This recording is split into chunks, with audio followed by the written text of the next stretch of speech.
Right, you got to think of yourselves like the mouse. You got to have focus and determination when you're setting your goals. So the first step is to take action. A strong effort will take you far. How many of you are writing down your goals?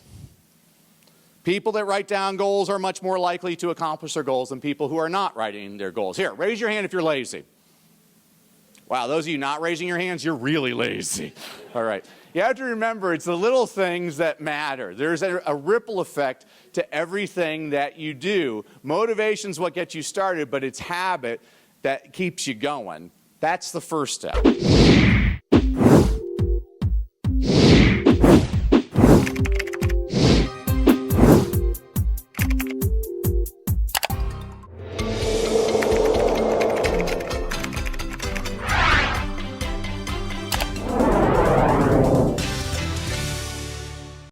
Derita. Stop.